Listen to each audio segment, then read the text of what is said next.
कलेजा मोनसे एक्सट्रा अनुस्थान बेयो मोनसे गोदार अनुस्थान जानांगौ बिनि बायरा जिरा मेसिनखौ लांनानै बेवहाय मेडिकेल कलेज सालायनाय दिन्थिफ्लायोबा बे मेडिकेल कलेजाबो आबुं मोनसे मेडिकेल कलेज जानाय नेशनेल माबा नामा जेरावबो गोसारथों बेखौ जों लुबैदों दा बेखायनो रायजो राजा नोंथांमोन फै बयबो लैहोर फै जाहाथे बे मेडिकेल कलेजाव फरायनानै जोंनि गथ'फ्रा डाक्टार मोजां डाक्टार ओंखारो आरो बे सिभिल हस्पिटालाव जोंहा गोरिब गुन्द्रा सुबुंफ्रा जाहाथे खम फैसायावनो खम थाखाजोंनो चिकित्साखौ मोनो जोंनि क'क्राझार सिभिल हस्पिटालखौ बे जायगायावनो गोदार मोनसे सिभिल हस्पिटाल जानानै थानांगौ होननानै बेखौ बासायनो थाखाय जों आन्दलनखौ खालामगासिनो दं सोमावसारगासिनो दङ धरना प्रग्राम खालामगासिनो दङ खिन्थु बेजोंनो आसाम सरकारनि माबाया खोमायाव सहैनाय नङा बिसिनि गोरबोआव नांनाय नङा बे हिसाबैनो गाबोन जोङो मोनसे रेलि लानो नागिरदों प्रसेसन लानो नागिरदों प्रसेसनजों जाय रायजो राजाखौ फोजाखांनो सानदों बेखायनो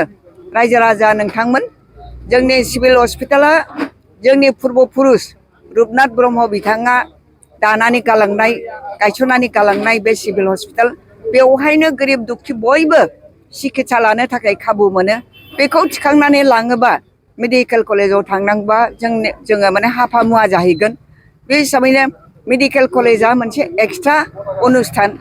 बेयो मोनसे गोदार अनुस्थान जानांगौ बिनि बायरा जिरा मेसिनखौ लांनानै बेवहाय मेडिकेल कलेज सालायनाय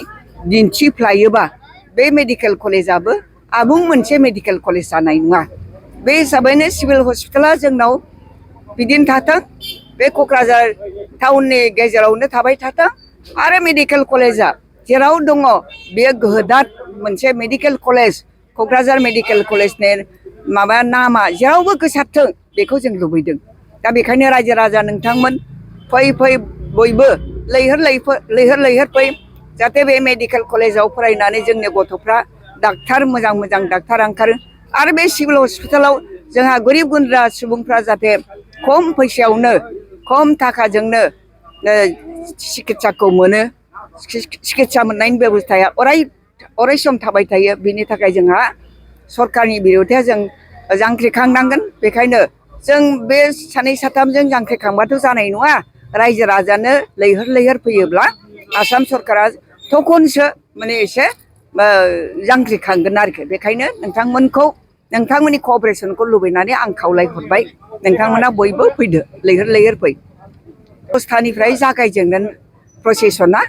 10थानिफ्राय जागायनानै डिसि अफिससिम थांगोन डिसि अफिसाव थांनानै जों गभर्नरनो जोंनि बे दा जालाखार बिलाखार जानायखौ जोङो फोरमायनो नागिरदों बेजों लोगोसे मुख्यमन्त्रिनोबो चिफ मिनिस्टारनोबो हरगोन एखेलगेनो दा बिथांमोना मा मेसेज हरो बेखौबो जों साननैसो नेगोन बिनि उनाव आरोबाव जों नेनानै थानो हायाबाथाय प्रग्रामखौ लाबाय थालांगोन गोजोनथाव खौरां क'क्राझार सहरनि जेडि र'डजों नांजाबनाय गोजोनपुरी रयेल एनफिल्ड श'रुमनि गोजौआव थानाय सेन्ट्रेल भारत सेबक समाजजों गनायथि होजानाय आइएफए बीएम इनस्टिट्यूट अफ पेरामेडिक्सआ नोंथांमोननो लानानै फैदों देहा जोथोन लाखिनायनि माखासे आयदा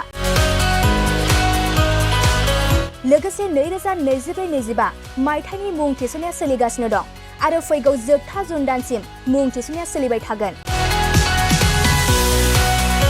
12 एबा HS नि उथ्रिसारनाय बिजाथि एबा फरायसाफोरा बे पेरामेडिक्सआव गावारि सोलोंथाइखौ लानो हागोन क'क्राझार सहरनि गोजोनपुरी एबा गांजिमा बाजारजों नांजाबनाय आइएफए बीएम इनस्टिट्यूट अफ पेरामेडिक्सआ नोंथांमोननि थाखाय गोदान मुं थिसननाय आयदाफोरा जाबाय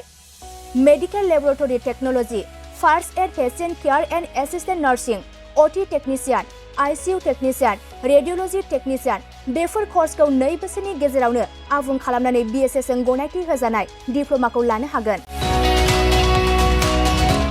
लोगोसे गासैबो डिप्ल'माखौ लानायनि उनाव सोरखारि साख्रि मोननायनि सुबिदाबो दं जुदि नोंथांमोना बेफोर कर्सनि थाखाय गोदानै मुं थिसननो गोसो दंब्ला आइएफए बीएम इनस्टिट्यूट अफ पेरामेडिक्सनि 9395899391 एबा 9821663110 मबाइल नम्बराव थोंजों सुलाद लाहरनो हागोन